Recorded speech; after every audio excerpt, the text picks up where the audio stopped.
전이가 있던 요한권들이 하나 책에서 갖다 줬는데. 예, 어디 가셨죠? 진이가 집사님? 예, 오시라고 좀, 예.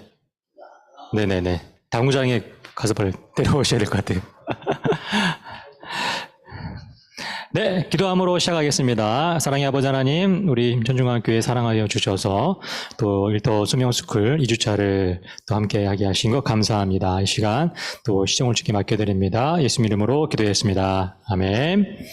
네, 우리 지난주에 중요한 내용이었던 하나가 출근 후에 가장 먼저 하나님의 임재를 구하는 일터의 기도를 합니다. 우리 크리스천 직장인들은 출근 후에 가장 먼저 뭐 합니까? 하나님의 임재를 구하는 기도를 먼저 한다. 뭐 하기 전에요? 컴퓨터 켜기 전에, 일하기 전에. 자, 우리 다니엘 기도 다시 한번 읽어보겠습니다. 자, 1번 시작. 오늘도 이 일터를 허락하신 하나님께 감사드립니다. 하나님의 하찮은 일이든 모든 일을 주께 하듯 하게 하소서. 2번, 이 일터의 주인은 하나님이십니다. 사람의 인정을 구하지 않게 하시고 하나님의 보이지 않는 손을 의지함으로 일터에서 인정받는 자가 되게 하소서.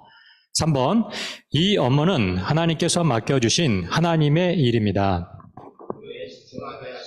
욕심에 사로잡혀 그릇되게 행하지 않게 하소서. 4번, 풍성한 성과를 주소서. 일터의 경영자가 선한 수익을 위한 올바른 의사결정을 내리게 하시고 모든 회의와 직원들의 업무에 하나님의 능력을 더하소서. 5번, 축복의 통로가 되게 하소서. 업무를 통해 만나는 모든 직원들, 고객들과 거래처가 저로 인해 유익을 얻게 하소서. 예수님 이름으로 기도합니다. 아멘. 그리고 이제 컴퓨터를 켜고 업무를 하시고 또 오늘 또 업무에 대해서 기도하시는 거죠. 자, 오후 업무가 앞두고 하는 점심 기도 있습니다. 같이 오후 기도 읽어보겠습니다. 1번 시작. 분주한 업무 가운데서도 저의 영혼을 보호하소서. 하나님의 오후 일과 속에서 일의 즐거움을 경험하게 하소서. 2번, 예수 그리스도의 섬김과 희생을 담게 하소서. 그리하여 다른 직원들에게 모델이 되어 평화의 도구가 되게 하소서. 3번, 일터에서 우선순위를 분별하게 하소서. 한정된 시간과 많은 일들 가운데 하나님께서 맡기신 시간을 효율적으로 사용하게 하소서. 4번, 일터에서 구별된 삶을 살게 하소서.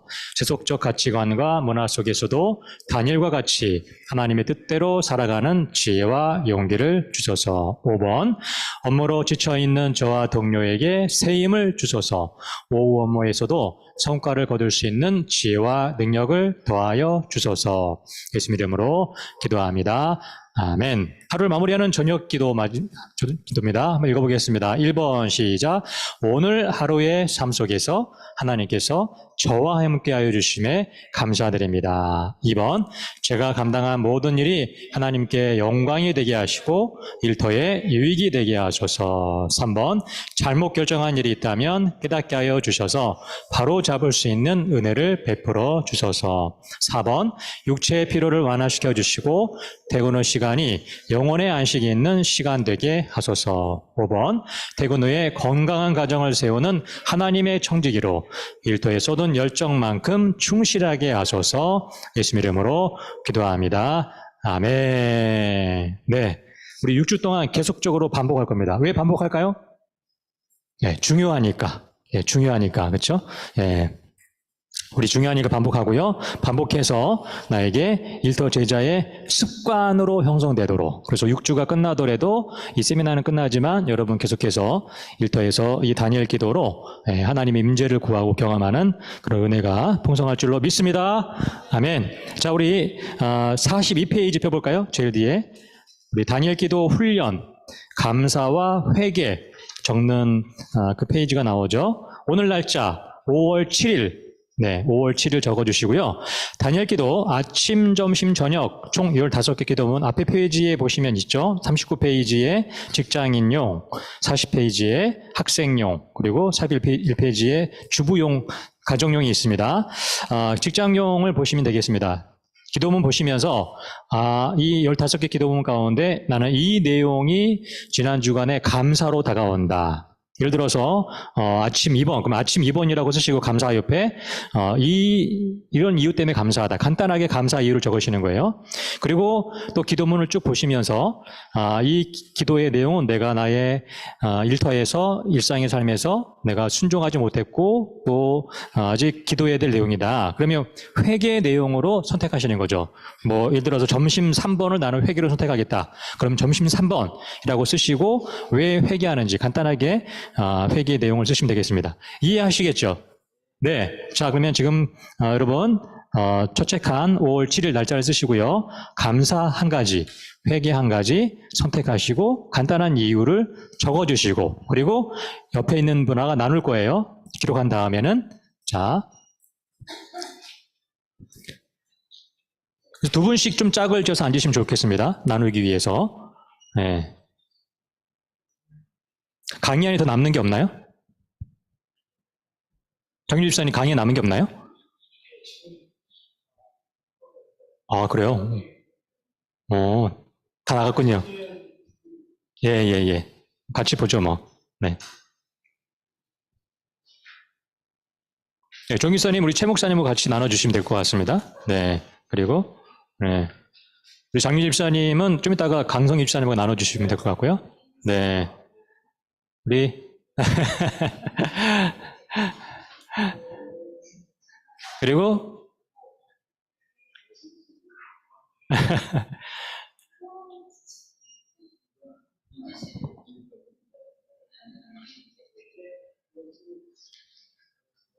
자, 너무 길게 고민하지 마시고요. 간단하게 선택하시고 선택한 이유를 거기에 기록하시면 됩니다.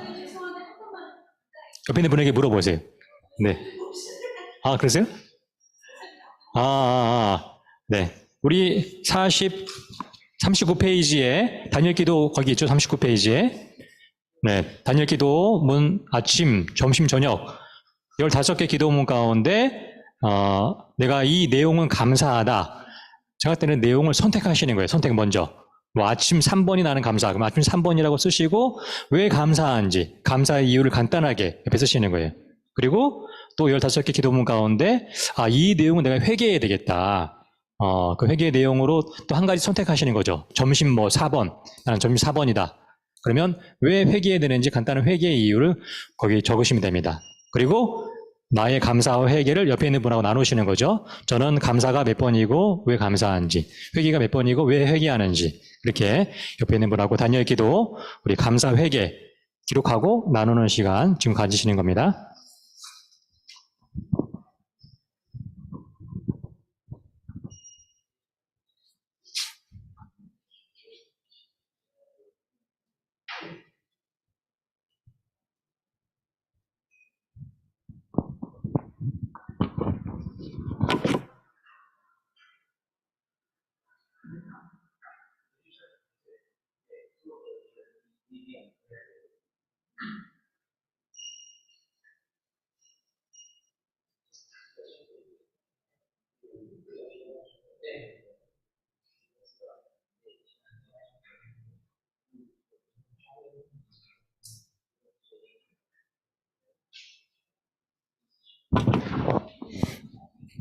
자, 1분 더 시간 드리겠습니다. 기록할 시간 1분 뒤에 우리 옆에 있는 분하고 나누도록 하겠습니다.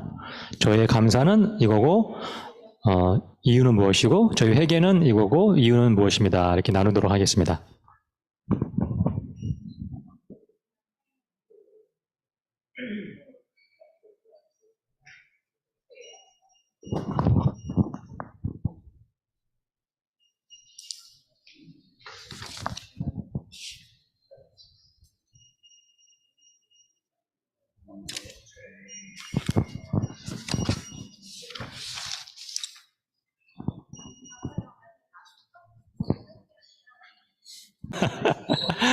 네네네네. 자, 여러분, 이 감사 회개를 계속해서 기록하시면요, 나의 또 일터에 감사 회개를 적는 일기가 될 수 있어요, 일기. 그쵸? 네, 이렇게, 이 세미나 끝나도 계속해서 이어가시면 좋겠고요. 또 중요한 두 번째, 일터 기도의 동역자를 세워야 됩니다. 네. 그죠? 나의 일터에 대해서 감사를 나누고 또 기도 제목을 나누고 회개를 나눌 수 있는 네, 일터 기도의 동역자, 배우자가 해도 되고요. 그리고 또 가능하면 일터에서 또 동료들 가운데 이렇게 세우시면 좋을 것 같아요. 제가 상해에서 코트라에 근무하는 우리 청년 직원이 있었는데, 그 청년에게 일터 기도 동역자를 세워라 라고 미션을 줬더니, 목사님 찾았어요 라고 얘기하더라고요. 어떻게 찾았냐?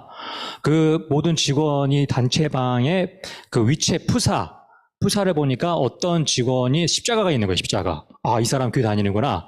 연락했더니, 조선족이신데, 교회 다니는 신실한 분이신 거죠. 그분에게 만나자고 해서 우리 같이 일터에서 기도합시다. 일주일에 한 번 점심시간 때 그렇게 일터 기도 동역자를 세웠습니다. 네, 주변에 꼭 뭐 같은 회사가 아닐지라도 뭐 가까이에는 일주일에 한 번이라도 만나서 같이 기도할 수 있는 일터 기도 동역자를 세우는 게 일터 제자를 우리가 계속할 수 있는 좋은 비결이 됩니다. 아시겠죠? 자, 단일기도 2가지 말씀드렸습니다. 계속해서 우리가 단일기도 훈련을 통해서 단일기도 일기를 써보자. 그렇죠? 계속해서 지속해서. 그리고 이 단일기도가 여러분 이 말씀을 제가 왜 드리냐면 제가 많이 이 강의를 해봤는데 단일기도 처음 소개해드렸을 때 너무 좋대요. 근데 그 좋다는 마음이 한 달, 2달 안 가더라고요. 네. 그리고 단일 기도를 좋아서 아침마다 실천했는데 그 실천하는 것도 금세 이렇게 이제 시들어지는 거죠. 실천을 안 하게 되는 거죠. 그래서 훈련이 필요한 거예요. 훈련. 이게 내가 운동도 그렇잖아요. 운동도 계속해서 훈련하지 않으면 이 운동에 내가 익숙해지지 않잖아요. 그럼 포기하게 되죠. 마찬가지로. 그럼 이 단일 기도 신앙의 습관도 훈련이 필요합니다. 훈련이 뭐냐면 감사 회개 찾기 그리고 나누는 거죠. 나 혼자 하면 금방 포기할 수 있습니다. 기도 동역자가 있으면 만날 때마다 일주일에 한 번이라도 내가 일터에 기도한 내용을 가지고 나누면서 계속 실천할 수 있겠죠. 이게 계속할 수 있는 비결이 되는 겁니다. 네, 저도 그래서 이 단일 기도를 벌써 뭐 10몇 년 동안 제가 훈련시켰지만 저도 혼자 있으면 안 할 수 있게 되거든요. 근데 저랑 같이 훈련하게 되면 그때라도 하잖아요. 그렇죠? 네, 이런 지속하기 위한 또 팁을 말씀을 드렸습니다. 자, 다음 주에도 우리가 첫 시간에는 항상 단일 기도 감사 회개 나누니까요. 이번 한 주간도 그럼 일터에서 단일 기도 꼭 실천해 보시기 바랍니다. 아멘. 자, 우리 오늘 2번째 강의, 네, 신앙의 훈련과 축복 9페이지, 이제 10페이지 가서요. 자, 성경은 우리의 신앙의 성장에 대해서 굉장히 많은 말씀이 있습니다. 우리의 신앙이 성장해야 된다. 그중에 대표적인 본문 몇 가지만 보겠는데요. 먼저 우리 히브리서 5장 11절, 이걸 좀 보여드려야 되겠다. 자, 어떤 학교 교실 급훈이래요. 급훈. 네, 엄마가 보고 있다.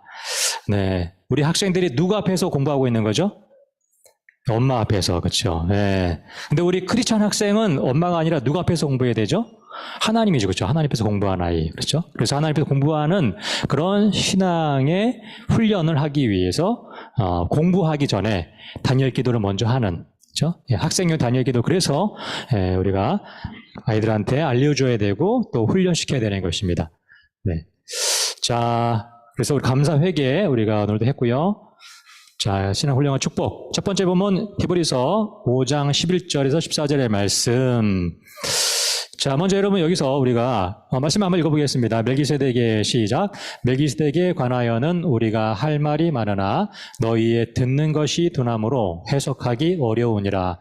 때가 오래므로 너희가 마땅히 선생이 될 터인데 너희가 다시 하나님의 말씀의 초보가 무엇인지 누구에게 가르침을 받아야 할 것이니 젖이나 먹고 단단한 식물을 못 먹을 자가 되었도다.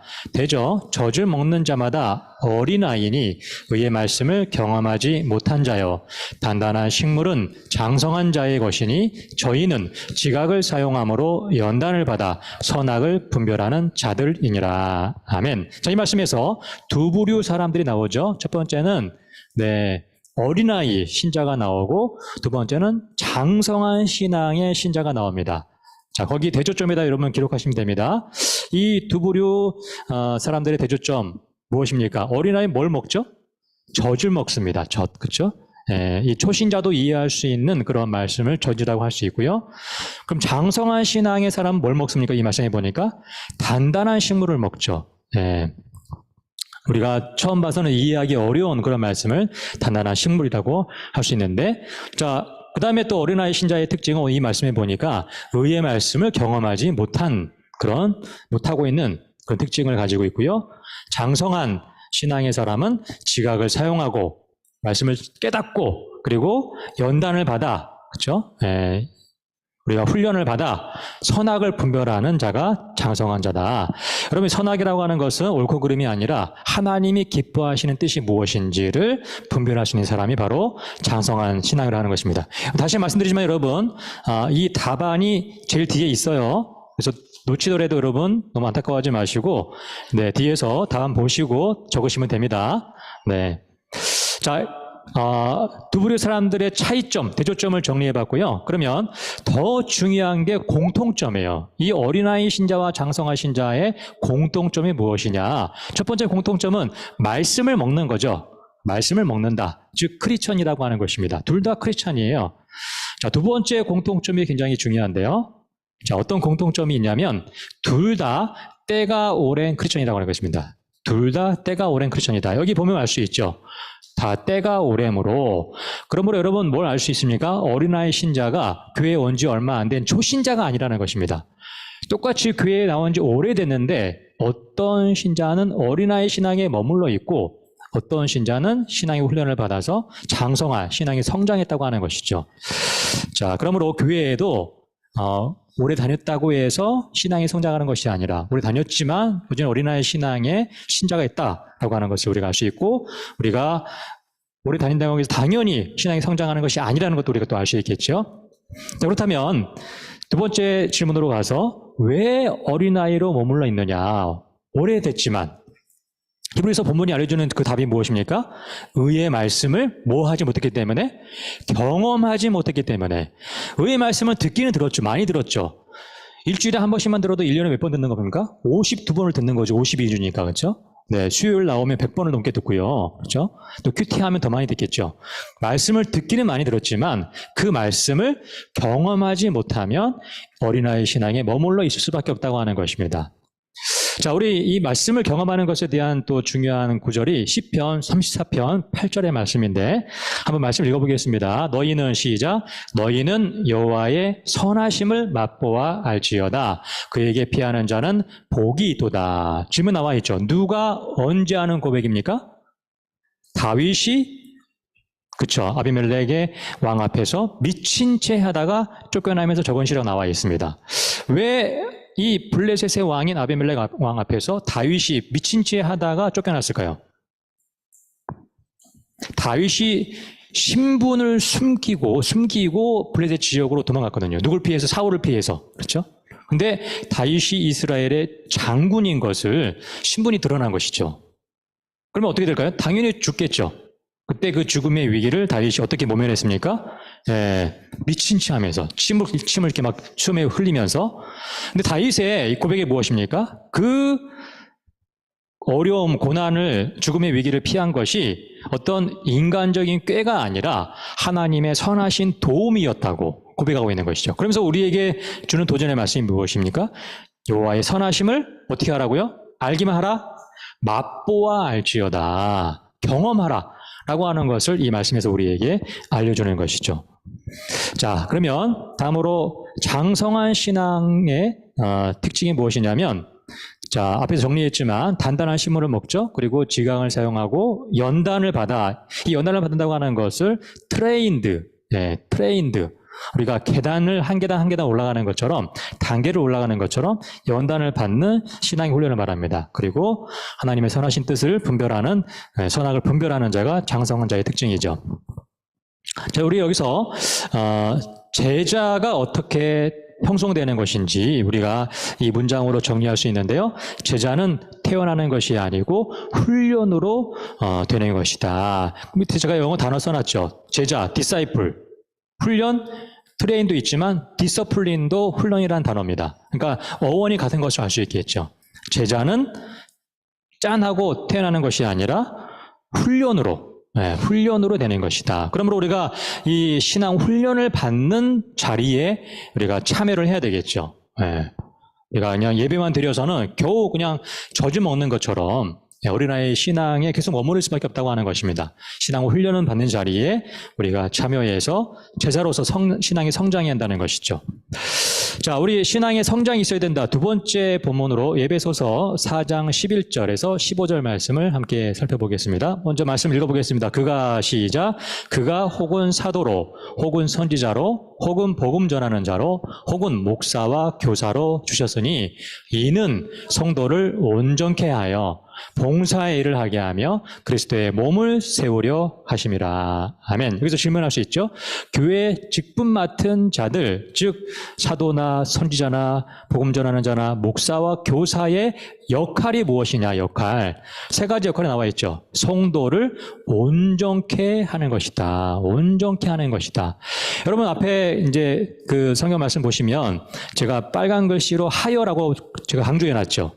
왜냐하면 개정 개혁 성경에서 하여로 바뀌었지, 그 전에 우리가 개혁 성경에는 온전케 하며라고 나와 있어서 하며. 그러니까 온전케 하며 봉사일을 하게 하며 이게 따로 떨어져 있는 듯한 느낌을 줬는데 그게 아니라 온전케 하여서 온전케 된 성도가 이제 봉사일을 하는 것이다. 이게 연결된다고 하는 것을 보여주기 위해서 하여라고 번역을 잘한 것이죠. 여기 벌써 제가 화살표도 이렇게 해놨잖아요.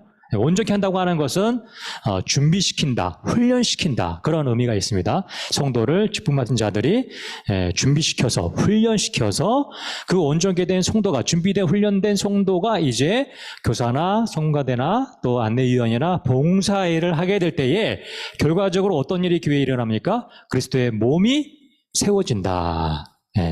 세워진다. 여러분, 그래서 우리가 봐야 될 것은 그처럼 준비되지 않고 훈련받지 않은 성도가 봉사일을 하게 되면 반대로 어떤 일이 일어날 수 있다고 하는 것이죠? 주님의 몸을 세우는 것이 아니라 몸을 무너뜨릴 수도 있고 심지어 몸을 찢을 수도 있는, 그렇죠? 교회를 분열시킬 수 있는 그런 일이 일어날 수 있다고 하는 것을 우리가 이 말씀에서 봐야 되겠죠. 자, 우리 여기서 한번 신앙의 성장은 한번 우리가 정리합니다. 신앙의 성장은 살아계신 하나님의 역사를 통해 변화되는 삶입니다. 신앙의 성장은 살아계신 하나님의 역사를 통해 변화되는 삶입니다. 이렇게 한 문장으로 한번 신앙의 성장을 정리해보고 넘어가도록 하겠습니다. 신앙의 성장은 살아계신 하나님의 역사를 통해 변화되어가는 삶입니다. 네, 그렇죠? 자, 그러면 에베소서 이 4장의 말씀에서 또 하나의 질문과 답을 우리가 찾아볼 수 있습니다. 그 답이 질문이 무엇이냐면 교회의 목표는 무엇인가라고 하는 거죠. 교회.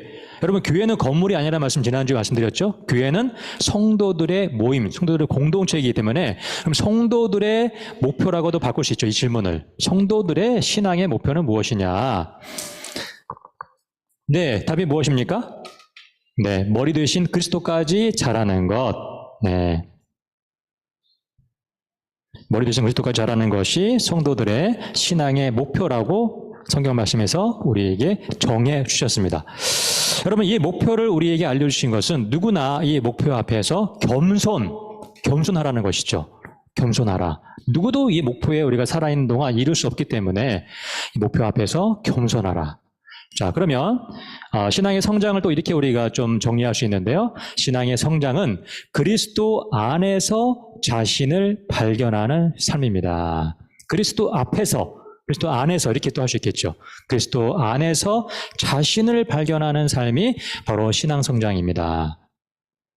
남과 비교하지 말라고 하는 것이죠. 남과 비교하지 말고 그리스도 안에서 나를 발견하는 삶이 신앙의 성장이다. 네, 끊임없이 예수님 안에서 나를 발견하기 위해서 애쓰는 삶이 바로 신앙의 성장, 신앙의 훈련의 모습이라고 하는 것입니다. 신앙의 성장은 그리스도 안에서 자신을 발견하는 삶입니다. 자, 그 다음에 질문으로 가겠습니다. 어린아이 신자의 특징은 그러면 무엇인가? 자, 가장 대표적인 특징이 바로 요동한다는 거예요. 요동한다. 네. 여러분, 오늘도 제가 오전 설교 때 갈릴리 바다의 풍랑을 말씀드렸지만 배가 풍랑이 오면 요동치잖아요. 그렇죠? 네. 근데 작은 풍랑이 와도 요동치는 것은 작은 배이기 때문이죠. 큰 배는 작은 파도에 요동하지 않습니다. 그렇죠? 네. 근데 작은 배는 작은 파도에도 요동치는 거예요. 이 어린아이 신자의 특징이라는 것이죠. 조그만 일이 있어도, 조그만 어떤 말이 있어도, 조그만 내 마음과 틀려도 요동한다는 거예요. 네. 뭐 상처받았다, 시험 들었다, 그렇죠?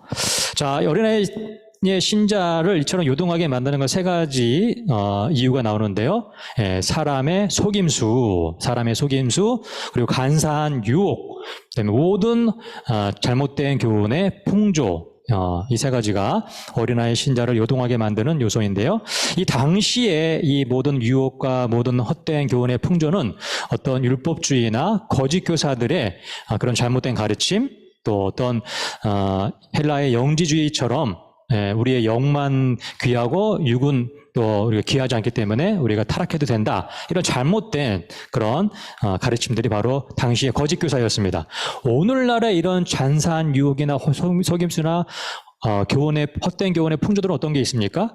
이단, 그렇죠? 대표적인 신천지, 또 그리고 또 세속주의, 교회가 세속화되는 것이죠. 네. 세상에 잘못된 그런 돈을 더 중시하고 성공을 중시하는 그런 영향을 받는 게 세속주의고, 또 이원론적인 신앙, 지난주 말씀드린 것처럼 우리의 종교적인 생활과 일상의 생활을 분리시키는 것, 그게 이원론적인 생활도 신앙생활도 마찬가지로 간사한 유혹이라고 할 수 있습니다.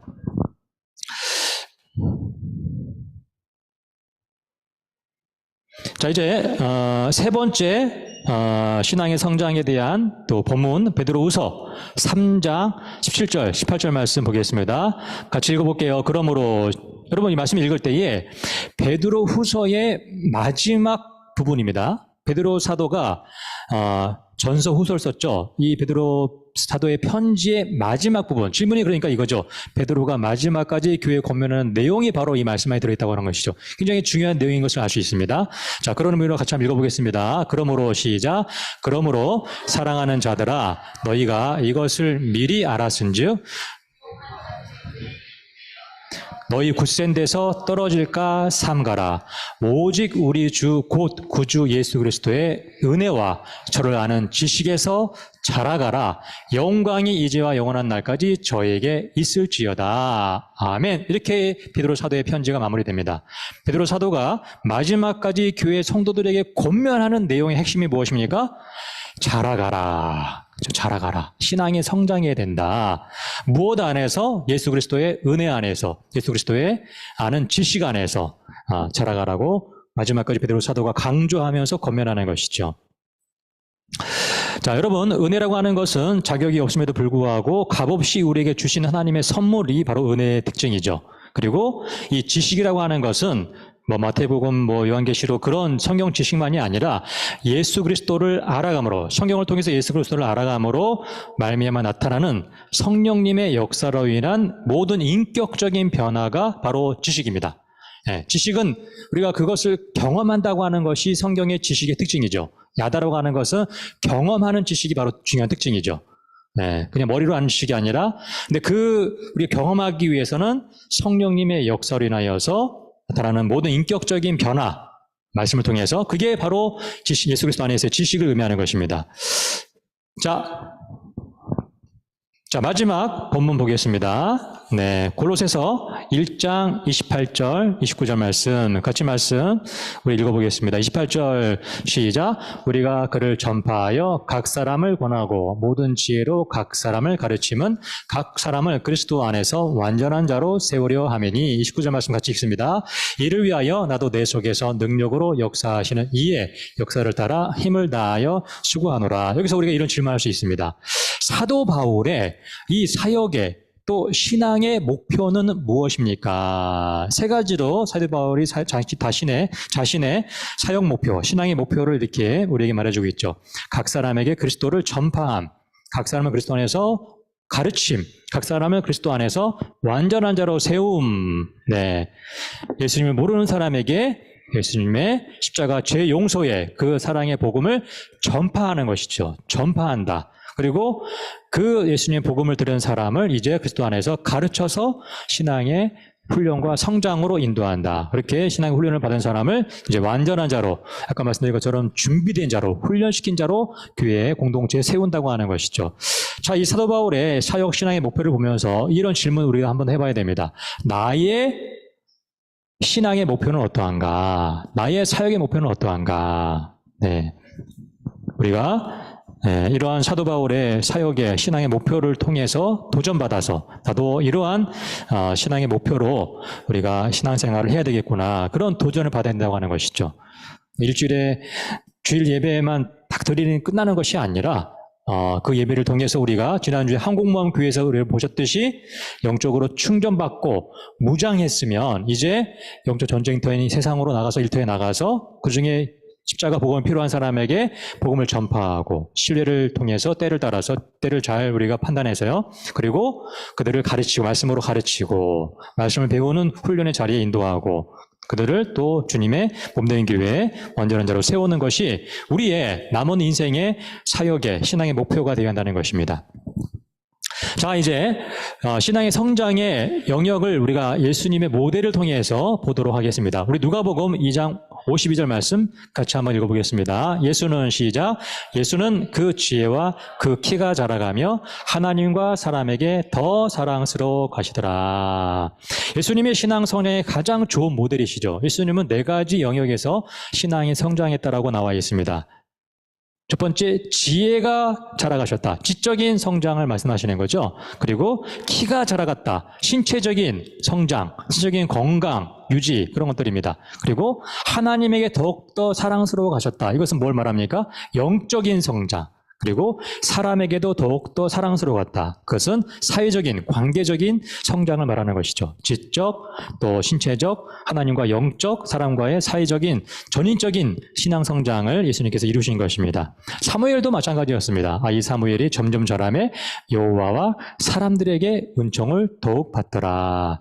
자, 이처럼 우리가 균형 잡힌 전인격적인 신앙의 성장의 모델을 예수님을 통해서 우리가 볼 수가 있고요. 그러면 이제 이런 전인격적인 성장은 과연 구체적으로 어떤 모습이냐? 4가지 관계의 변화로 신앙의 전인격적 성장을 볼 수 있는데, 첫 번째가 하나님과의 관계의 변화, 하나님과의 관계의 회복 이라고 할 수 있습니다. 하나님과의 관계의 회복, 영적인 성장인 것이죠, 한마디로. 하나님과의 관계는 거듭남으로부터 시작을 합니다. 우리가 거듭남으로부터 구원받음으로부터 변화되는 것이고요. 신앙생활의 시작이죠. 그리고 하나님과의 관계가 형성이 되면 우리가 하나님의 자녀가 되는 것이죠. 하나님의 자녀의 우리가 또 우리가 가질 수가 있는 것입니다. 요한복음 1장 12절 말씀에 바로 하나님의 자녀가 되는 권세를 주셨으니 그 말씀이 있는 것이죠. 자, 하나님의 자녀의 권세라고 하는 것은 믿음 있는 자의 풍성한 삶으로 변화가 되는 것입니다. 믿음 있는 자의 풍성한 삶으로 변화되는 것이 하나님의 자녀의 권세를 누리는 삶이다. 우리 요한복음 15장 지난주의 말씀에 우리가 포도나무와 그 가지에 대한 말씀 속에서 가지가 포도나무에 붙어 있으면 결실을 많이 맺나니, 그렇죠? 만약에 가지가 나무에서 떨어지면 열매를 하나도 맺지 못한다. 그 말씀에 나와 있었죠. 그 말씀처럼 하나님의 자녀는 믿음 있는 자의 풍성한 삶으로 하나님 자녀의 권세를 누리는 삶입니다. 세 번째 특징은 하나님과 동행하는 삶이죠. 하나님과 동행하는 삶. 바로 이게 하나님의 자녀, 하나님과의 관계의 변화, 회복이 일어난 신앙의 성장의 그런 구체적인 내용들입니다. 첫 번째 하나님과의 관계 회복이고요. 자, 두 번째는 예수님이 사람에게 사랑스러워 가셨다. 이 사회적인 관계의 성장이었죠. 이것을 너와 나의 관계 회복이라고 표현할 수 있습니다. 너와 나의 관계의 변화, 관계 회복입니다. 이것은 구체적으로 성경 말씀에 마태복음 7장 12절 말씀, 황금률의 말씀이죠. 대접을 받고자 하는 대로 너희도 남을 대접하라. 그렇죠? 남을 대접하라는 것이죠. 대접받고자 하는 대로. 이 황금률을 적용하는 것입니다. 너와 나의 관계 속에서 사회적인 인간적인 관계 속에서 어떻게 우리가 신앙에 성장할 수 있느냐, 성숙할 수 있느냐, 황금률을 적용하는 거예요. 대접받고자 하는 대로 남을 대접하는 거죠. 내가 대접받고 땡이 아니라 나만 대접받고자 하는 이기적인 마음이 아니라 내가 황금률을 적용해서 너와 나의 관계의 변화가 생기는 것. 그게 바로 신앙의 성장의 두 번째 모습이라고 하는 것입니다. 그리고 그래서 갈등의 관계가 사랑의 관계로 이렇게 변화가 되고 회복이 되는 것을 경험하는 것이죠.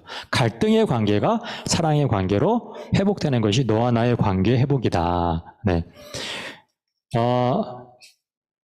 네. 우리가 이제 마지막 6번째 주제가 갈등이라는 주제인데요. 거기서 핵심적인 내용이 뭐냐면, 죄인된 인간은 갈등이 필연적이다. 네, 라고 하는 것입니다. 갈등은 필연적이다. 네, 그 갈등을 해결할 수가 없다고 하는 것이죠. 네. 근데 그 갈등이 이제, 우리가 예수님 안에서 사랑의 관계로 회복되는 것. 그것이 바로, 신앙의 성장의, 너와 나의 관계의 회복의 모습이라고 하는 것입니다. 자, 세 번째, 이 지적인 성장을 이제 일터와의 관계의 변화라고 또 우리가 설명을 할 수 있습니다. 일터와의 관계의 변화다. 일터와의 관계의 변화라고 하는 것은, 일터에서 관계에서 신앙이 성장한다고 하는 것은 하나님의 창조 질서가 회복이 되는 것을 말합니다. 하나님의 창조 질서가 회복이 된다. 하나님의 창조 질서의 내용이 창세기 1장 28절 말씀이죠. 우리가 다음 주에 성경의 직업관에서 구체적으로 볼 건데요. 하나님의 창조 질서 중에 하나는 일터에서 하나님과 동행하면서 하나님의 복을 누리는 것이 하나님의 창조 질서였습니다. 창세기 1장 28절 말씀이 그 말씀이죠. 네. 하나님이 그들에게 복을 주며 이르시되 땅을 정복하라. 모든 생물을 다스리라. 일터에서 하나님의 뜻대로 관리하고 일을 하고 잘 관리해라. 이게 하나님의 창조 명령이라고 하는 것이죠. 그 하나님이 주신 일터에서 하나님과 동행하는 것, 하나님의 복을 누리는 것이 창조 질서인데 그것이 바로 일터와의 관계의 회복의 모습이라고 하는 것입니다. 자, 그리고 두 번째, 일터에서 기쁨과 감사가 넘치는 삶으로 변화가 되는 것이 바로 일터와의 관계의 회복이다. 일터에 출근하면 무력해지고 짜증나고 기분 나빠지고 네, 불만이 올라오고 그런 삶이 우리의 삶이었다면 이제 이 신앙의 성장이라 일터에서 기쁨과 감사를 경험하는 삶이다.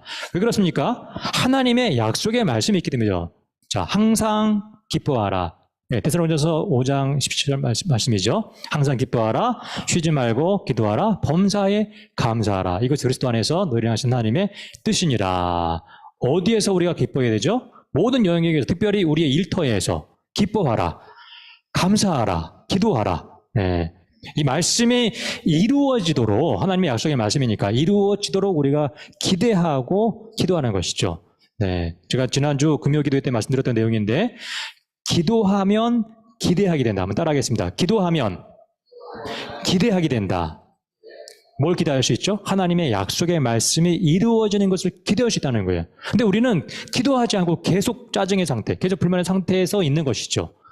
우리 일터에서 물론 우리가 너무나 힘든 그런 구조적인 상황과 또 경쟁과 정글과도 같은 상황들 충분히 이해가 됩니다. 그러나 우리가 그런 이해한 것에서만 모는 것이 아니라 그 우리의 상황을 뛰어넘는 거기서 역사하신 하나님의 말씀에 응답을 경험하기 위해서는 기도해야 한다는 것이죠. 기도. 어떤 기도입니까?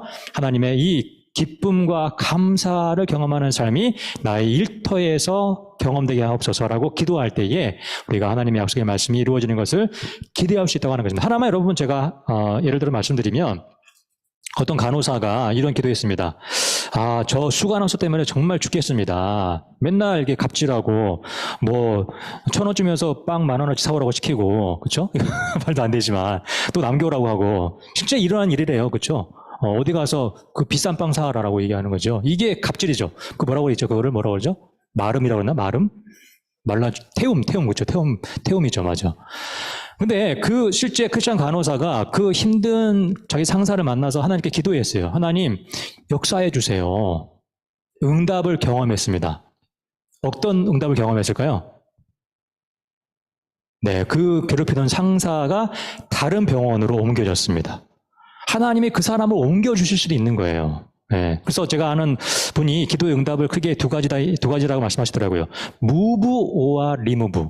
네, move, 변화시키든지, 아니면 remove, 제거시켜주시든지, 네. 하나님의 기도에 응답하신다는 거예요. 근데 대부분이 이제 move는 많지 않은 것 같아요. remove가 훨씬 더 많지 않으실까 하게 되는데, 어쨌든 우리가 하나님께 기도하는 것, 일터에서 그럴 때에 기쁨과 감사를 경험할 수 있다는 것입니다. 자, 마지막 예수님이 키가 자라나듯이 우리가 내 몸과의 그리고 하나 더 있었죠. 일터에서 하나님의 도우심과 역사를 경험한다. 이것은 간증하는 삶을 우리가 경험할 수 있다는 것입니다. 잠언 16장 3절 말씀, 놀라운 약속의 말씀이죠. 너희 모든 행사를 하나님께 맡기라. 그러면 내가 경영하는 것이 이루어지리라. 하나님의 또 응답의 약속의 말씀이죠. 일터에서 하나님의 도우심과 역사를 경험할 수 있습니다. 자, 우리가 신체적인 성장은 내 몸과의 관계의 변화라고 이렇게 말할 수 있는데요. 하나님의 역시 창조 질서로 회복이 되는 것이죠. 하나님 창조하신 온전한 우리의 신체의 모습으로 회복되는 것입니다. 그리고 지혜롭고 충성스러운 청지기로서 우리가 건강한 몸을 유지하는 것이고, 하나님이 기뻐하시도록 내 몸을 또한 잘 관리하는 것이 내 몸과의 관계, 신체적인 성장의 마지막 네 번째 내용입니다. 자, 이것을 이제 좀 도표로 보여드리면 우리의 가정과 교회와 사회와 개인과 직장 모든 영역에서 변화되는 것, 또 성장하는 것이 바로 신앙의 성장이라고 하는 것이죠. 신앙의 성장은 교회에서만이 아니라 예수님처럼 전인격적인 삶의 모든 영역에서의 변화로 나타나는 것이다. 이걸 보면서 우리가 아시면 좋겠습니다. 자, 우리 이제 마지막 내용입니다. 이제 신앙의 성장의 단계. 그러면 신앙의 성장의 필요성을 우리가 말씀 가운데 봤고, 신앙의 성장의 모델로서 예수님을 봤고, 그러면 예수님 신앙의 성장의 전인격적 성장이란 무엇인가를 우리 하나님과의 관계, 너와 나의 관계, 일터와의 관계, 내 몸과의 관계, 네 가지 삶의 영역에서 봤죠. 이제 마지막 신앙의 그러면 성장의 단계가 있다면 무엇인가? 첫 번째는 거듭남으로부터 시작하는 것이죠. 이것은 새로운 피조물이 되는 것입니다. 새로운 피조물. 그리고 우리가 거듭남으로 이제 교회 공동체의 구성원으로서 소속이 되는 거죠. 그리고 예배에 참석을 합니다. 그렇잖아요. 교제권이 형성이 되고, 그리고 이제 성경 공부, 신앙 훈련을 이제 받아가는 것이죠. 그 성경 공부의 구체적인 내용들은 우리 신앙의 가장 기본적인 내용들, 구원이란 무엇인가, 복음이란 무엇인가, 기도란 무엇인가, 성경이란 무엇인가, 죄사함이란, 성령 충만이란 무엇인가, 이런 내용들을 우리가 훈련 받아가는 것이 거듭남에서 이제 신앙의 성장해 가는 그런 모습인데, 이걸 통해서 하나님의 자녀, 크리스천의 정체성을 형성해 나가는 것이죠. 하나님의 자녀란 무엇인가, 또 정체성을 형성해 나가는 것, 이것이 신앙의 성장 거듭남에서 첫 번째 내용입니다. 예, 간식이 도착했네요. 네, 우리 시원한 아이스 커피 드시면서 우리 강의 들으시겠습니다. 네. 네, 우리 한 3분간만 쉬겠습니다. 3분간만 쉬었다가 음료수 잠깐 마시시고, 네, 화장실 갔다 오시고.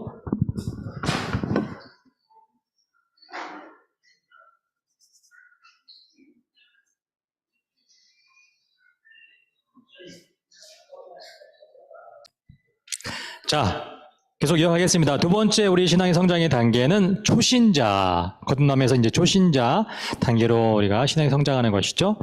영어로는 컨버트인데요. 컨버트는 회심을 의미하죠. 회심.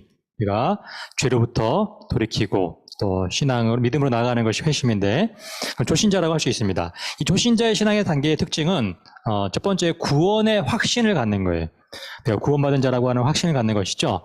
그것은 예수님 믿기 전, 예수님 만나기 전과 후에 구분되는 분명한 삶이 있다. 분명한 그런 고백이 있다. 그래서 구원 간증을 하잖아요. 구원 간증. 그러면 초신자는 이제 구원 간증이 분명히 있는 사람.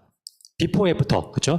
예수님 믿기 전후에 분명한 삶의 구분이 있는 사람이 바로 초신자의 신앙의 성장의 단계라고 하는 것입니다. 두 번째, 초신자의 신앙의 성장 단계의 특징은 죄에 대해서 민감성을 갖는 것이다. 여러분, 우리가 거듭나기 전에는 죄와 함께 살았죠. 죄를 즐거워했죠. 이제 죄를 싫어하는 민감성이 생깁니다. 성령님의 역사로 인해서. 네. 이 초신자의 단계의 두 번째 특징은 죄에 대해서 민감성을 갖는 것이다. 여러분, 우리가 지금 커피를 마시는데 굉장히 잘 넘어가죠. 그렇죠? 목마르고 시원하니까. 제가 지금 잠깐만 말씀드릴게요. 군대에서 이제 이등병, 일병, 상병, 병장 진급하잖아요. 이제 진급할 때 진급식 같은 거 해요. 진급식. 네. 근데 진급식 할 때 우리 고참들이 후배들을 이제 골탕 먹이기 위해서 굉장히 이제 막 먹지 못하는 걸 먹이게 합니다. 네. 뭐 도마뱀을 먹인다든지 아니면은 제가 먹었던 거는 컵에다가 먹으래요. 한 명, 다 이제 진급하는데 6명이 있는데, 먹자마자 뱉었어요. 이거 넘길 수가 도저히 없는 거예요. 뭘 섞었을까요? 스킨, 남자 스킨을 물에 섞어가지고 마시라고 준 거예요. 스킨 먹어보시면 계세요? 네, 도저히 못 넘깁니다. 네. 제가 항상 이 죄에 대한 민감성 할 때 얘기하는 게 이거예요. 죄를 그렇게 싫어한다는 거죠. 죄가 나의 삶 가운데 들어오는 것을 마치 역겨워하듯이 그게 죄에 대한 민감성이다. 좀 다가오시죠. 그렇죠? 그게 성령의 역사라고 하는 것입니다. 제가 중국에 처음 왔을 때 향 차이가 그렇게 못 먹겠더라고요. 도저히 먹을 수가 없더라고요. 근데 요즘은 좀 달라진 것 같아요. 그러나 스키는 안 될 것 같아요. 스키는 도저히 적응이 안 될 것 같아요. 네, 시도하지 마시고요. 혹시 집에 가서 혹시 그러나 죄에 대한 민감성을 내가 알기 위해서 시도는 한번 해보면 괜찮을 것 같아요. 네, 당연히 뭐 넘어오겠지만요. 자, 이 초신자의 특징은 죄에 대해서 성령의 역사로 민감성을 갖는 것이다. 그리고 세 번째 특징, 말씀에 대해서 영의 양식으로 먹고 또 갈급함이 있는 것이다. 신앙 훈련의 자리에 나오는 것이다. 그리고 네 번째, 크리스천 공동체에 자발적으로 참여해서 지체의식을 갖는 것이다. 우리가 거듭남으로 우리가 교회 공동체에 오잖아요. 그리고 이제 신앙이 성장하면 내가 이 안에 한 일원이구나, 한 멤버구나, 예수님의 몸 가운데 하나의 지체구나, 그런 소속감과 함께 그런 끈끈함, 그렇죠?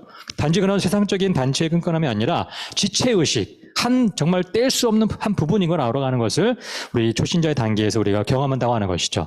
무엇을 통해서요? 지체끼리의 예수님의 사랑을 실천함을 통해서, 그렇죠? 네. 오늘도 제가 말씀드렸잖아요.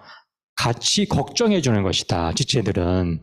그리고 계속해서 사랑으로 기도해 주는 것이다. 이게 지체의식이 생기는 그런 비결인 것이죠. 네.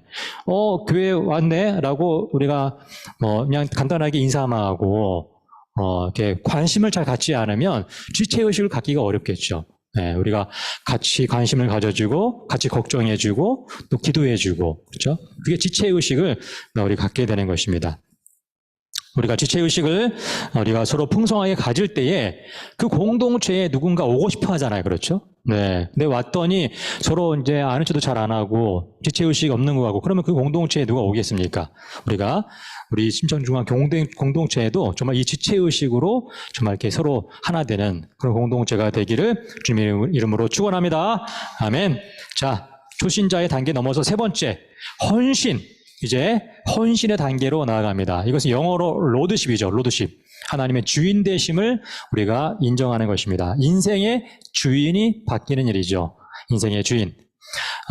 내가 내 인생의 주인이 아니라 내 인생의 주인은 바로 하나님이시다라고 인정하는 그 사람을 성경적인 용어로 청지기라고 하는 거예요. 청지기. 그럼 이 청지기 의식을 세 가지로 정리할 수 있는데요. 자, 첫 번째, 내 인생의 주인이 있다. 내 인생의 주인이 있다. 한번 여러분 거기 다 강의 안에 쓰면서 한번 따라 하시죠. 청지기 첫 번째, 내 인생의 주인이 있다. 시작. 내 인생의 주인이 있다. 그렇죠? 네, 보여드릴게요. 네, 내 인생의 주인이 있다. 자, 내 가정의 주인 누구십니까? 네, 주님이 바로 주인이시죠. 남편이 아니라, 그렇죠? 내 회사, 직장의 주인 누구십니까? 사장님, 회장님이 아니라 바로 주님이 주인이십니다. 그렇죠? 이게 왜 중요합니까? 내가 사장님 뜻대로 일하는 것이 아니라 주님 뜻대로 일해야 되겠죠. 그러기 위해서는 이 직장의 주인을 주님으로 우리가 인정하고 주님 뜻대로 우리가 일하는 것입니다. 이 교회의 주인 누구십니까? 네, 주님이 주인이시죠. 주님이 머리시죠. 네. 우리 장로님, 장로 그 시험 볼 때 문제 나왔는지 모르겠지만, 이 장로님 되실 때 시험을 보거든요. 그 시험 문제 중에 하나가 교회의 주인은 누구신가라는 그 문제가 있대요. 있습니까? 정말? 어떤 장로님이 이 문제를 틀리셨대요. 교회의 주인은 장로다라고 썼대요. 장로다. 왜냐하면 대한예수교 장로회니까 장로로 아신 거예요. 그러면서 틀렸다고 하니까 나오면서 그분이 뭐라고 그랬을까요? 목사인가? 목사가 주인인가? 네, 실제 그런데 이런 일이 일어날 수 있죠. 장로님이 너무나 비성경적으로 너무나 강압적으로 주인 노릇할 수 있고 또 어떤 교회는 너무나 담임 목사님이 주인 노릇할 수 있다고 하는 것이죠. 그러면 그 교회는 이제 병들어가는 것이죠. 왜냐하면 청지기가 아니니까, 그렇죠? 자기가 주인이니까. 우리는 청지기로서 오직 주님만을 우리의 주인으로 모셔야 되는데, 자, 두 번째 청지기 의식 쓰면서 따라하시죠. 주인이 맡긴 일이 있다. 시작. 주인이 맡긴 일이 있다. 다시 한번 주인이 맡긴 일이 있다. 시작.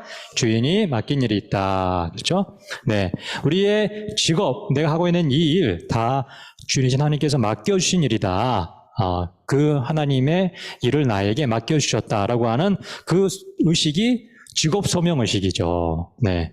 여러분, 제가 제 책, 골323 책에 하나님의 동역자 의식, 네, 천국은, 어떤 곳이냐라는 그런 장에 그 내용이 있습니다. 하나님 동역자 의식에서 또 직업 의식을, 접소명 의식을 한번 참고하시면 좋겠습니다. 자, 청지기 세 번째 마지막으로 쓰면서 따라하시죠. 주인이 결산할 때가 있다. 시작. 주인이 결산할 때가 있다. 한 번 더. 주인이 결산할 때가 있다. 주인이 결산할 때가 있다. 네. 우리에게 결산의 날이 있다는 것을 우리가 꼭 기억하고 우리가 깨어 있어야 되겠죠. 남편 역할에 대해서 또 아내의 사명에 대해서 부모님의 그 사명을 잘 우리가 감당했는지 그리고 내게 주신 달란트와 재능과 어떤 비전과 사명을 내가 잘 또 수행했는지 주님 안에서 결산의 때가 있다고 하는 것입니다. 우리의 남은 인생은 그러므로 어떤 때입니까? 결산을 준비하는 시간이죠. 주님의 결산을 준비하는 시간이 우리 인생의 남은 시간이라고 할 수 있습니다. 이 청지의식은 굉장히 중요한데요. 우리가 재물관에서 다시 한번 구체적으로 말씀드리면서 이때는 청지의식을 좀 다시 한번 우리가 살펴보면서 외우도록 하겠습니다. 오늘은 외우는 건 넘어가지 않고요. 일단 우리 지난주에 신앙생활은 무엇인지 5가지로 정리하면서 이것은 중요하니까 꼭 외우라는 말씀드렸죠. 8페이지 다시 한번 보실까요? 8페이지 정리하면서 세 번째 신앙생활에 대한 정의를 외우시면 좋겠다 말씀드렸습니다. 다시 한번 우리 읽어보면서 외워볼까요? 신앙생활은 시작. 신앙생활은 살아계신 하나님을 경험하는 삶입니다. 네. 자, 제가 신앙생활은 무엇입니까? 질문하면 여러분 살아계신 하나님을 경험하는 삶이다 이렇게 답해줍니다. 자, 신앙생활은 무엇입니까? 살아계신 하나님을 경험하는 삶입니다. 자, 이제 우리 재물관에서 다시 한번 청지의식 말씀드리고 청지의식 무엇입니까? 질문하면 첫 번째 내 인생의 주인이 있다. 두 번째 주인이 맡긴 일이 있다. 세 번째 주인이 결산할 때가 있다. 이렇게 또 외우시면서 이 일터의 제자의 신앙을 여러분 더욱더 견고히 세우시기 바랍니다. 시험은 안 볼 거예요, 여러분. 시험 없습니다. 중요하니까 여러분 외우라는 말씀을 드리는 거예요. 자, 이처럼 우리가 하나님의 자녀의 권세를 누리게 되는 거듭남, 초신자, 그다음에 헌신, 로드십이 단계고요. 네 번째가 그리스도의 제자의 단계입니다. disciple. 여러분 이 제자라고 하는 것은 삶의 모든 영역에서 주님과 동행하는 것입니다. 청지기 의식을 이제 가정과 교회와 직장에 적용하는 것이죠. 적용.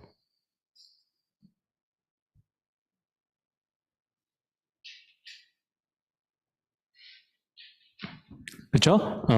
그러므로 삶의 현장에서 그 열매와 간증이 풍성한 삶을 살아가는 신앙생활은 살아계신 하나님을 경험하는 삶이다. 이것이 바로 제자의 신앙의 성장의 단계의 특징입니다.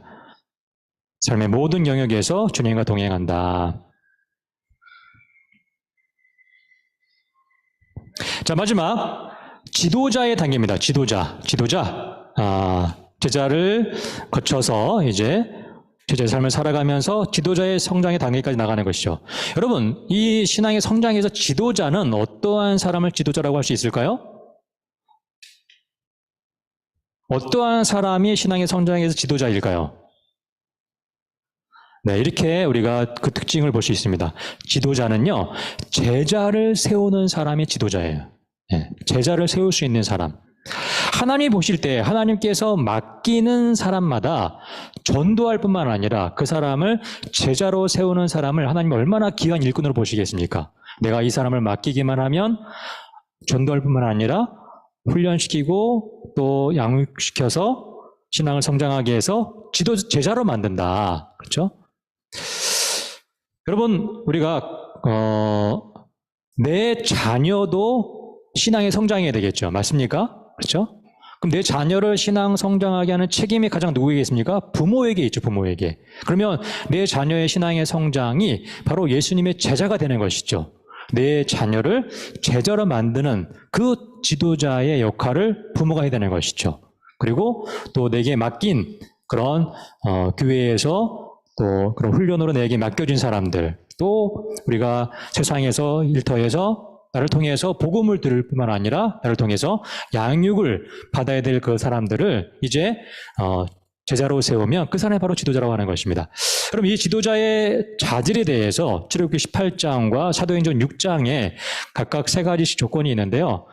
이것은 나중에 제가 다시 한번 구체적으로 한번 말씀드리겠습니다. 여러분, 출애굽기 18장의 말씀은 이 출애굽기 18장은요, 출애굽 후에 처음으로 지도자를 세우는 그 장면입니다. 그리고 사도행전 6장은 초대교회가 처음으로 이제 7집사를 세우는, 지도자를 세우는 장면이 사도행전 6장입니다. 그러므로 이 지도자의 요건이 굉장히 중요하겠죠. 어떤 사람을 지도자로 세웠느냐. 이걸 간단하게 정리하면 이렇게 정리할 수 있습니다. 능력 있는 사람, 지혜 충만한 사람을 지도자로 세웠습니다. 그리고 두 번째, 하나님을 두려워하는 사람, 성령 충만한 사람을 지도자로 세웠습니다. 세 번째, 진실하며 불의한 이익을 거부하는 사람, 이 사람을 칭찬받는 사람으로서 지도자로 세운 것이죠. 자, 세 가지 지도자의 자질 이렇게 정리할 수 있는데요. 나중에 다시 한번 제가 이 출애굽기 18장과 사도행전 6장은 한번 구체적으로 제가 한번 이 본문을 나누는 기회가 있을 것입니다. 자, 지도자는 제자를 세우는 사람이 지도자이고, 이 지도자의 자질은 출애굽기 18장과 사도행전 6장을 보니까 능력인 사람, 지혜 충만한 사람이고, 하나님을 두려워하는 사람, 성령 충만한 사람이고, 진실함에 불의한 이익을 미워하는 사람, 바로 칭찬받는 사람인 것을 우리가 말씀을 통해서 정리할 수가 있습니다. 자, 신앙의 이 성장의 단계, 거듭남으로부터 시작되고 초신자, 그리고 헌신, 제자, 지도자 단계로 나간다라고 하는 것을 우리가 한번 마지막으로 정리해 보고요. 자, 여러분 뒤에 답안에 다 있습니다. 다시 한번 그걸 참고하시고 너무 못 적으신 거든요. 자, 다음 내용. 신앙의 성장과 훈련에 대한 왜곡된 이해 세 가지가 있는데 정량적인 판단을 하는 것입니다. 이것은 뭐 경건 시간을 몇 분 했다, 암송 몇 구절 했다, 이 정량적인 것으로만 신앙 성장을 판단하는 것은 왜곡된 이해죠. 우리가 그 신앙 훈련을 하는 마음의 동기와 어떤 마음가짐 질적인 면도 중요하다는 것을 우리가 알아야 됩니다.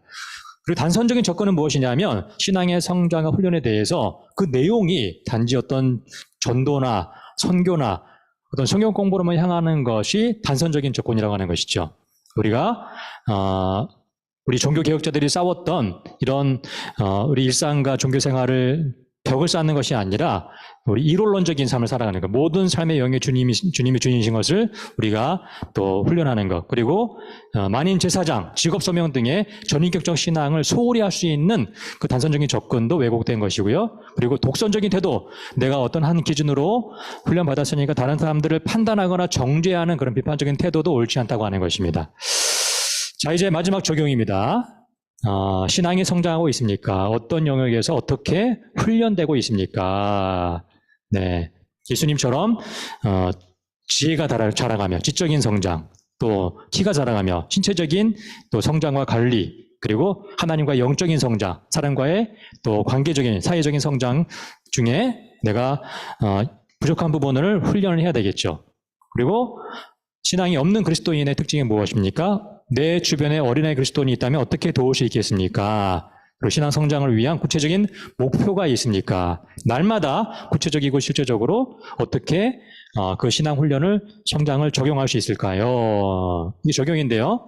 자, 이렇게 우리가 신앙 훈련을 적용하기 위해서는, 구체적으로 적용하기 위해서는 첫 번째, 기록된 신앙 성장의 목표를 세워야 됩니다. 신앙 성장의 목표를 세우는데 그것을 그냥 이렇게 하면 좋겠다가 아니라 기록하는 게 중요합니다. 기록을 해야 된다. 기록된 신앙 성장의 목표를 세운다. 그리고 두 번째, 정기적인 점검을 한다. 정기적인 점검을 통해서 자신의 신앙 성장의 삶의 현 주소를 발견할 수 있게 되는 것이죠. 이 신앙 성장의 목표를 기록하는 좋은 도구 중에 하나가 OAT인데요. 제가 이후에 설명을 드릴게요. OAT라는 것을 또 도구로서 활용하시면 좋겠고요. 또 점검을 할 때에 균형 잡힌 삶을 살게 되고 좋은 목표와 잘못된 목표를 확인하게 된다. 또 점검의 노하우를 갖게 되고요. 또 이 신앙의 성장을 점검할 수 있는, 같이 점검할 수 있는 파트너와 그런 팀이 중요하고, 기록된 자기관리 목표를 항상 이제 보이는 곳에 이처럼 소지하는 것이 또 신앙의 성장을 할 수 있는 좋은 또 노하우가 됩니다. 여러분 38페이지 넘겨보실까요? 38페이지. 거기에 OAT 칸이 있죠? OAT 칸. 자, 거기 있다는 거 참고하시고 앞을 봐주시기 바랍니다. 제가 설명을 간단하게 드릴게요. 이거 지금 하는 거 아니고요. 숙제로 드리겠습니다. 그러나 좀 샘플은 보시는 게 좋겠죠. 이 OAT가 뭐냐면, 오브젝티브, 목표, 그 영적인 성장의 목표, 지적인 성장의 목표, 신체적인 또 성장, 건강관리라고 할 수 있겠죠. 또 사회적인, 관계적인 성장의 목표를 정해보는 것입니다. 그리고 또 역할, 가정과 일터와 교회와 사회에서의 또 이 1년 동안에, 한 해 동안에 또 신앙의 성장의 목표, 신앙적인 목표를 정할 수 있는 것이죠. 그리고 A는 액티비티, 어떻게 실천할 것이냐. 그렇죠? 그게 A고요. T는 타임 테이블, 언제 할 것이냐. 그리고 E는 이밸류에이션, 평가를 해보는 것입니다. 이렇게 연간 우리가 이런 성장의 목표를 세워볼 수 있고, 이것을 또 월로 쪼개서 만약에 내가 1년에 성경을 일독하겠다. 그러면 내가 이 한 달에는 몇 장 읽어야 되겠다 나오잖아요. 이런 것처럼 성장의 목표를 또 월간으로 나눠서 할 수 있는 것이죠. 여러분, 이 성장의 목표를 정할 때는 가급적이면 정량적인 것을 하는 게 좋습니다. 내가 하나님을 사랑해야 되겠다. 이건 평가할 수가 없잖아요. 하나님을 사랑하기 위해서 내가 주변에 하나님의 사랑으로 누구를 몇 명을 도와주겠다, 섬기겠다, 그렇죠? 아니면 내가 뭐 그런 성경헌금이나 구제헌금을 내가 하겠다, 이런 식으로 좀 내가 평가할 수 있는 정량적인 게 좋습니다. 말씀을 사랑하겠다, 추상적이죠. 추상적이기보다는 정량적인 게 목표에서는 더 좋습니다. 하루에 몇 장 읽겠다 좋겠죠? 운동도 건강해야 되겠다가 아니라 하루에 내가 몇십 분 운동하겠다. 운동도 구체적으로 걷겠다, 뭐 축구하겠다, 구체적으로 언제 하겠다, 이렇게 적으시는 게 실천할 수 있는 좋은 팁이 됩니다. 자, 마지막으로 한 분의 OAT 실제 사례를 보여드리고 마무리하겠습니다. 이분은 지금 한국에서 만난 크리스천 직장인인데요. 자, 지적인 영역의 목표로 1년에 50권 책을 읽는 것을 이분은 정하셨습니다. 그래서 일주일에 한 권씩 예스 입사를 통해서 주문하고 노트북으로 요약 정리하고, 네, 언제 할 것지 정했죠. 그리고 지적인 또 영어 듣기 능력 향상, 중국어 필수 문장 암기 위해서 이런 구체적인 실천 행동을 또 계획했고요.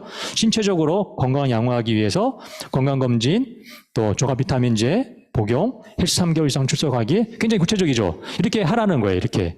네. 그리고 영적 성장을 위해서 경건의 삶에 힘쓴다. 59절 암송, 성경 일독, 구체적으로 해야지 내가 1년 12월 말에 평가할 수 있겠죠. 점검할 수 있겠죠. 내가 정말 이 평가 목표대로 했는가라고 우리가 할 수 있는 것을 위해 구체적으로 하라고 하는 거예요. 제가 이거 올려드릴게요. 제가 굿제방에 올려드릴게요. 구체적인 이 OAT 작성 방법도 구체적으로 설명이 된 게 있습니다. 그 작성 방법, 그 내용과 사례들도 좀 올려드릴 테니까 참고해서 여러분 집에 가셔서 OAT 꼭 작성하시는 게 숙제입니다. 가정에서 이분은 가정 기도회 모임을 매주 1회 하겠다. 매주 매도일 몇 시에 하겠다. 또 하나님 믿지 않는 어머니 셋째 형에게 복음 전하겠다. 그리고 정기적으로 가족이 함께 운동하겠다. 아내 건강검진, 딸과 함께 30분 운동, 주 2회 정도. 자녀를 학교적은 돕겠다. 좋은 친구 교사 만나도록 기도하겠다. 이렇게 가정에서의 신앙의 성장의 목표를 구체적으로 이렇게 세울 수 있고요. 그리고 이분은 회사를 운영하신 분이신데 직장에서는 회사 매출 10% 성장, 그래서 시장 조사하겠다. 그리고 회사에서 영적 분위기를 내가 형성하기 위해서 회사에서 GBS 성역 공부를 인도하겠다. 이렇게 구체적으로 적어보셨고, 교회에서는 제2청년의 지도 부장으로서, 남전도의 회장으로서 이렇게 구체적으로 섬기겠다. 사회에서는 또 인맥을 만들기 위해서 CBMC 또 이런 활동들을 하겠다라고 구체적으로 기록, 기록하시고, 목표를 기록하시고, 이제 실천하시고, 또 점검하시고, 신앙의 성장의 목표를 이처럼 전인격적으로, 종합적으로 하시는 거죠. 자, 여러분, 신앙의 성장의 필요성, 우리가 너무나 다 동의합니다. 그래요? 그렇죠? 또 단계도 우리가 알았고요. 또 그 영역들도 알았습니다. 이제 내가 그것을 실천하는 것입니다. 그래서 OAT를 작성함으로 하는 것으로 하겠습니다. 여러분, 집에 가셔서 제가 윗제방에 OAT 작성 방법과 사례를 올려드릴 테니까 참고하셔서요. OAT 작성해 보시고, 다음 주에 오셔서 OAT를 내가 작성하고, 이 중에 실천해 봤더니 이게 참 유익했다, 좋았다. 그 중에 한 가지 정도 나누도록 하겠습니다. 아시겠죠? 자, 숙제. 여러분, 두 가지 드립니다. 한 페이지. OAT 작성하는 것. 그리고 단일 기도 계속적으로 이번 한 주도 실천하는 것입니다. 자, 우리 마지막으로 33페이지.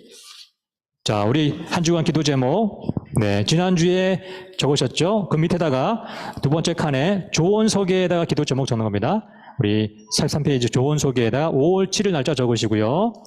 자, 나의 기도 제목을 먼저 거기에 한 가지만 거기에 기록해 주시기 바랍니다. 나의 기도 제목. 자, 5월 7일 날짜 쓰시고요.